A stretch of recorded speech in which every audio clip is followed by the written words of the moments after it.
From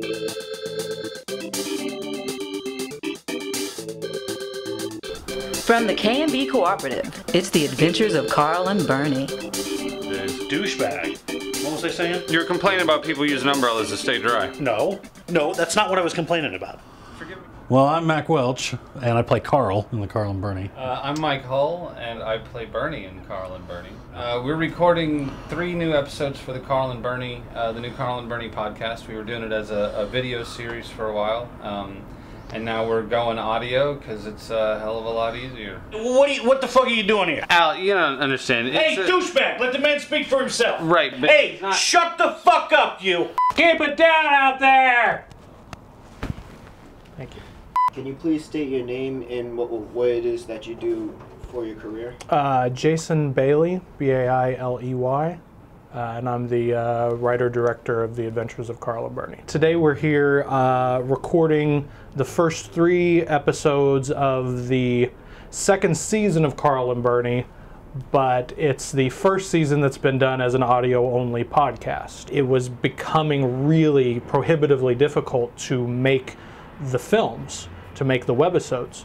It got to a point of where it was becoming more and more difficult to do them because we're doing them, guerrilla style with no budget. I think that everybody at this point with the Karl and Bernies is kind of at a point where I think they prefer, at least for right now, to do the podcast, because you can do like 3 to 4 episodes of a podcast in one afternoon. I've been at a point for a while now that the guerrilla filmmaking has kind of gotten a little tiresome. You know what I mean? Like the packing 15 pounds of camera shit on your back. We've been doing it for 15 Yeah, years. we've been doing it for so long, both in New York and in Wichita, that, you know what I mean? Like it's a little too much. And these are very simple, just sit back and record audio and tell jokes. Hey, you remember Uncle Al? What?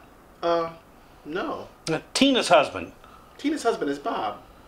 No, Tina's husband before Bob. Tina's husband before Bob was Daryl. Look, what I had to do, draw you a fucking family tree. He's Uncle Al, you fucking remember him. He's great. Swears! We're actually shooting 3 separate episodes. We're recording 3 separate episodes today.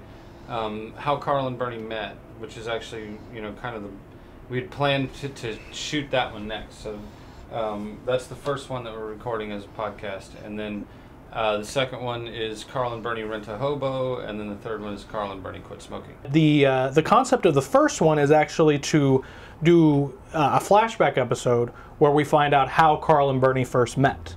When the video series started, it started with them already firmly entrenched in their relationship, and they're already friends. So I was kind of curious I thought it'd be fun to figure out how they met. The second episode is called Karl and Bernie Rent a Hobo. And it is the primary story of that one is that Karl has a cousin who he hates, who is screwing up his specifically his love life, but his life in general. Karl's got his cousin Ty living with him, Tyrone living with him, and Tyrone's a real square and is cramping his style, and Karl's girlfriend Denise doesn't really like Tyrone, and so Karl decides to rent a hobo, a homeless man, in order to scare off Ty out of the house. Hey, Uncle Al's family, and he's, falling on hard times, so he's going to be staying with us for a while. Where? I'm using the couch. Oh, I'll bunk on the floor. Just right over here by you. I'll be fine. Bernie is having similar trouble with a neighbor, and so behind Karl's back, he sublets the homeless person to come hang out at his place and help him get rid of a neighbor that he doesn't like. You smell like hot garbage. Number one, I'll have you know this is my Uncle Al, who will be living with me as he battles several debilitating mental issues. Oh yeah, just stop listening. All right, then listen to this. It's inside my apartment and I can do what I want. You don't like it? Move. Whore up!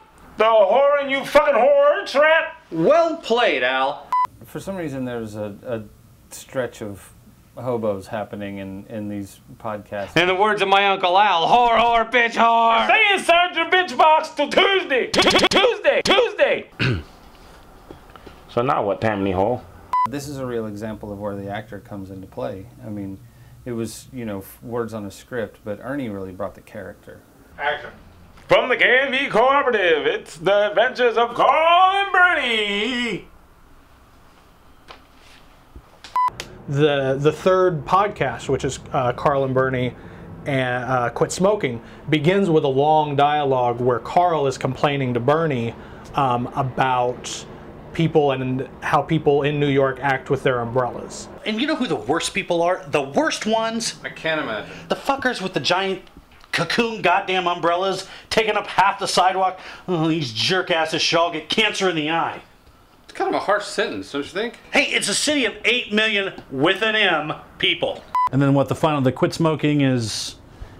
You know, basically a bunch of people are trying to bum smoke off of Karl, and he ends up beating the hell out of one of them, and so we have to have an intervention to calm him down so he can get off the cigarettes and quit kicking people's ass. Can I borrow a cigarette? What the fuck you mean borrow? When will I ever see you again so you can repay that debt? Can I bum a cigarette? No, get the fuck out of here. Dick. Karl, Jesus, come on. Come on. How's that feel, man, huh? Kick me fucking... Cut it out! Keep the Jamaican. I like that. But Karl, you got to do something with that at the end. Oh, okay. So you gotta say, "Oh, how funny am I now, Bob Marley? Huh? How fucking funny am you know? You gotta do something with that." You like that, Bob Marley, huh? You piece of shit. I bum this, huh? How about you smoke my cock? How's that taste, bitch? Smoke that. And cut. Jason, the writer-director, and Mac and I talked through the stories. You know, well, this will happen, and then this will happen, and then that'll happen. And then Jason writes them pretty much solo. It was pretty much, I would write it, I would give it to the guys. They're both very good writers. They would make suggestions. You know, they'd give me notes. I'd work those notes in. We'd maybe come up with some new stuff in rehearsals, and then we'd pretty much shoot it. By the time Jason's written it, it's pretty much complete. Yeah, that's ready to I mean, go. We talk through the stories, and then once he sits down and writes it out, he's really, you know, got a kind of a stride for these characters. While I'm credited as the writer, you know, Mac and Mike and the guest stars who come in and work with us are very involved in the words and in the dialogue and in sort of even back to the construction of it. This is not a shoot. It's a session. It's a recording session. It's something. We all understood. If you treat it as such, it's fine. That's what I called it. I know, but that's not what it is. We're like, there's a whole. We got to learn all the new jargon. Well, it's not like you were like, come to the Karl and Bernie hoedown. There's no character that they can create that's going to come off as natural as themselves. There's no character I can write who's as interesting as Mac is or as interesting as Mike is. So if we can sort of tie that in to what's on the page, then I think it's all for the better for the piece. If we do have an opportunity to start shooting again in the future, we'll have all of these scripts, you know, that are ready to be edited to a video shoot, and then actually be able to go out and shoot them. I always create an environment, whether it's on the set or in the studio, where there's, you know, a free flow of ideas, where everybody's enjoying themselves and really feels like they're a part of the process. And I feel like that as long as they don't leave having had a bad time, then that's about the best that I can offer them, is that, you know, I'm going to give them a script that they'll like, and they'll have a good time doing it, and that the end product will be something that they can be proud of. And I so far think we've done a pretty good job of that, and I hope we can continue to do so.